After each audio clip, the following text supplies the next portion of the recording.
محمد عبداللہ نامی 30 سالہ نوجوان اپنی ماں کو لیڈی ڈاکٹر کے پاس چیک اپ کے لیے لایا۔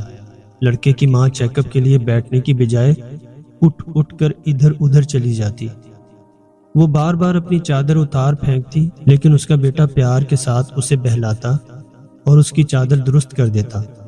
اس دوران اس نے اپنے بیٹے کے ہاتھ پر کاٹ بھی لیا اور اس کے چہرے پر تھپڑ مارا، لیکن اس کا بیٹا مسکراتا رہا اور بہت پیار سے اپنی ماں کا دھیان رکھتا رہا اور ڈاکٹر کو ماں کے مرض و تکلیف کی بابت بتاتا رہا۔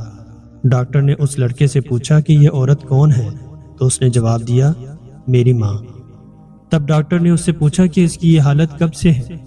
لڑکے نے جواب دیا کہ اس کی ماں کو اس کے بچپن میں اس کے باپ نے چھوڑ دیا تھا، جس کی وجہ سے ماں ذہنی توازن کھو بیٹھی۔ لڑکے نے مزید بتایا کہ پہلے میری نانی میری ماں کا خیال رکھتی تھی، پر جب وہ 10 سال کا تھا تو نانی فوت ہو گئی، تو تب سے وہ خود اپنی ماں کا خیال رکھتا ہے۔ اس نے بتایا کہ جب وہ سوتا ہے تو اپنا پاؤں ماں کے پاؤں کے ساتھ باندھ لیتا ہے تاکہ ماں اپنے آپ کو کوئی نقصان نہ پہنچا لے یا اکیلی گھر سے نہ نکل جائے۔ ڈاکٹر کے چیک اپ کے دوران لڑکے کی ماں نے بچوں کی اسی ضد سے چپس مانگنے شروع کیے تو اس کے بیٹے نے اسے چپس کھلائے، جس پر اس کی ماں نے خوشی سے ہنسنا شروع کر دیا اور لڑکا اپنی ماں کو چپس کھلاتا اور جوس پلاتا رہا، پھر اپنی ماں کا منہ رومال سے صاف کیا۔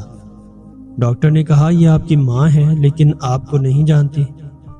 لڑکے نے جواب دیا، بے شک وہ نہیں جانتی کہ میں اس کا بیٹا ہوں، لیکن جس نے مجھے پیدا کیا ہے وہ جانتا ہے کہ میری ماں ہے۔ اسی دوران ماں نے کلینک میں لگے ٹی وی پر خانہ کعبہ کی تصاویر دیکھی تو ماں نے بیٹے سے کہا، ارے تم مجھے مکہ کیوں نہیں لے گئے؟ بیٹے نے جواب دیا، جمعرات کو ماں، کیا میں نے آپ کو بتایا نہیں تھا کہ میں آپ کو جمعرات کو عمرے کے لیے لے جاؤں گا؟ ڈاکٹر نے اسے کہا کہ آپ اپنی ماں کو عمرہ کے لیے مکہ مکرمہ لے جائیں گے تو آپ کی پریشانی بڑھ جائے گی۔ بیٹے نے کہا کہ جب بھی میری ماں عمرہ کے لیے جانے کا کہتی ہے تو میں اسے مکہ مکرمہ لے جاتا ہوں، چاہے وہ کتنی بار جانا چاہے۔ میں نہیں چاہتا کہ میری ماں کچھ چاہے اور میں اس کی خواہش استطاعت ہونے کے باوجود پوری نہ کروں۔ اس ماں بیٹے کے جانے کے بعد ڈاکٹر اپنے کمرے کا دروازہ بند کر کے بہت روئی۔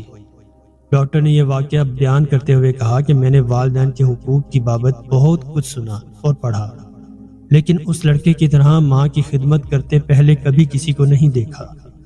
اس لڑکے کی ماں کو بالکل شعور نہیں کہ وہ اس کا بیٹا ہے، لیکن اس کا بیٹا اس کو انتہائی پیار کے ساتھ سنبھالتا اور اس کا خیال رکھتا ہے، اور صرف اللہ کریم کی رضا کے لیے اپنی ماں کی خدمت کے لیے پوری کوشش کرتا ہے۔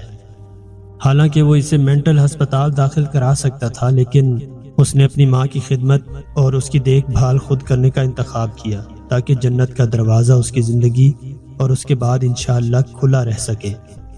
بے شک جنت ماں کے قدموں میں ہے، یہاں تک کہ اگر آپ اپنی ساری زندگی اپنے والدین کے لیے قربان کر دیں تو آپ نے ان کے لیے کچھ نہیں کیا۔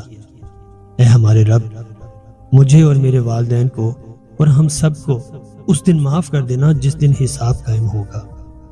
آمین ثم آمین۔